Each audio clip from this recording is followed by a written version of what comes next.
बिहार में किसकी बनेगी सरकार? किसके सर होगा बिहार का ताज?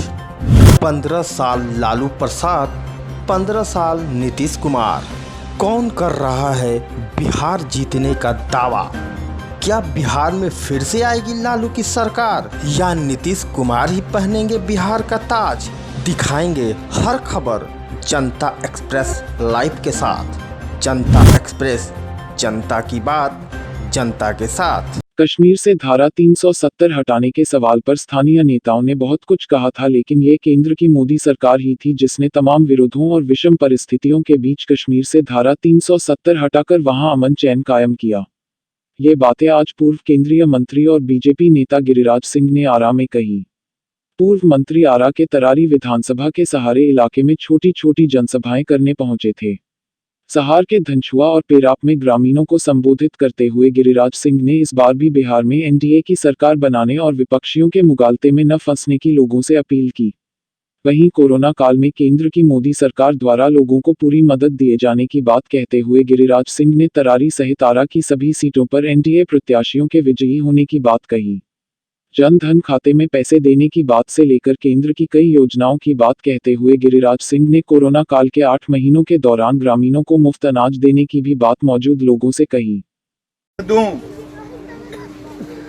कि जन धन अकाउंट में हमने पैसे दिया, जीविका के लिए हमने पैसे दिया, और मोदी ने अभी कोरोना के काल में 14,000 करोड़ का दिया। पूरे दुनिया में भारत की आज 80 करोड़ से ऊपर की आबादी को 8 महीने अनाज दिया जा रहा है। इस गांव में भी दिया जा रहा होगा, मिल रहा है ना? जरा जोर से बोला ना,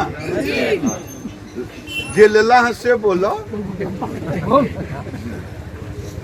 और पत्रकारों ने कहा दुनिया में 100 देश ऐसे हैं जिसकी आबादी 80 करोड़ से नीचा है, लेकिन मोदी ने अपने लोगों के लिए 8 महीने का भोजन की व्यवस्था की। भारत के अंदर में कोई गरीब कोरोना काल में भूखमरी का शिकार नहीं हुआ। ये मोदी का प्रेम। आज घर घर में उन्होंने कहा था 1000 दिन में जिन गांवों में बिजली नहीं गई है उन गांव में बिजली पहुंच जाए। पिछले जगह कह रहे थे संजय जी, अब बिजली है इसकी चर्चा नहीं होती, बिजली चली जाती है तो लोग कहते हैं देखा ना जी आजकल बिजली नहीं, 4 घंटा कट गए।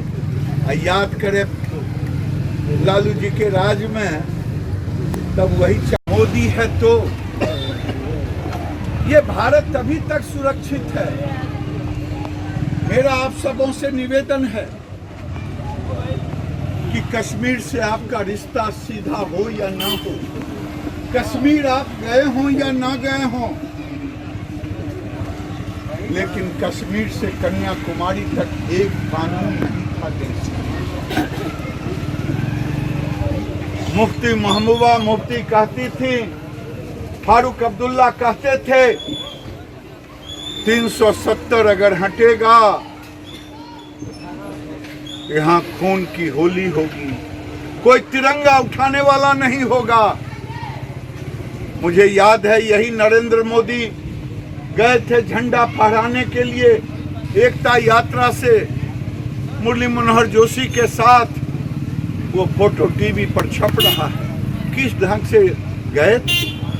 और आज जब मैं देखता हूं मेरा ही भाई आज कश्मीर का एलजी मनोज सिन्हा जब 15 अगस्त को झंडा फहरा रहे थे तो सीना चौड़ा हो गया। मोदी था तभी 370 धारा हट पाई, एक देश एक कानून हो गया। ये छोटे छोटे चीजों को लेकर के नहीं होता है, आपका भी संबंध उससे है, एक देश एक कानून से।